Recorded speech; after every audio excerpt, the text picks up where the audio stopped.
আপনি যদি এখন বিশ্বাস করেন আল্লাহর উপর ভরসা রেখে, একদিন আমি কোটিপতি হব হব হব। আপনি কোটিপতি না হইলেও লাখপতি হইবেন। সেদিন আমাদের টিচাররা আমাদেরকে বলতেন, এসএসসি পরীক্ষা দেওয়ার আগে বললেন, গোল্ডেন এ প্লাস না পাইলো গোল্ডেন এ প্লাস পাওয়ার স্বপ্ন দেখো, গোল্ডেন এ প্লাস না পাইলে অন্তত এক গ্রেড হইল তো। যুবকরা একটু আওয়াজ দেন না রে ভাই। আপনি যদি টার্গেট করেন 10 তলায় যাবেন, না পারলে অন্তত 7 তলা হইলে যাবেন তো। আর আপনার টার্গেট থাকে যদি 2 তলা, বুঝতে পারছি?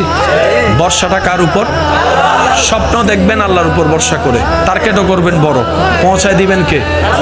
আপনার এলাকায় এমন অনেক মানুষ আছে আমি চিনি না, কিন্তু মাইকের আবার শুনছে, কিংবা আপনারা জানেন যাদের বাপ দাদার তেমন কোনো পাওয়ার ছিল না, টাকা ছিল না, কিন্তু নাতির বেলায় আইসা এখন আছে। বলেন না আছে? আমরা তো সারা জীবন শুনেছি বাবা দাদা মামা কাকা সাপোর্ট ছাড়া বলে কেউ বড় লোক হইতে পারে না, বড় হইতে পারে না।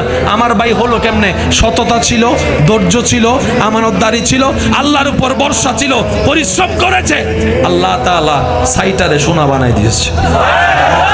আপনার একজন আল্লাহ আছে, সবাই বলেন না আপনাদের একজন আল্লাহ আছে, আমাদের একজন আল্লাহ আছে।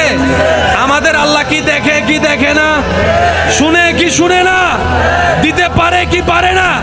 আমাদের আল্লাহর ভান্ডারে কমতি বলে কোনো শব্দ, তাহলে আমরা না পাবো কেন? আমরা চাইতেও জানি না, নিতেও জানি না। আমরা নি কেমনে জানেন নি? অন্যর থেকে কাইরা। আল্লাহ কই তুই কাইরা নিছত কেন? আল্লাহ ওইটা আমার পছন্দ হয়েছে, তো তুই তো পছন্দ হয়েছে আমার কইতি, আমি দিতাম অন্যটার হাত মার লিখেন, তোর নামে আমি 2 কোটি বরাদ্দ করছিলাম, যা ক্যান্সেল।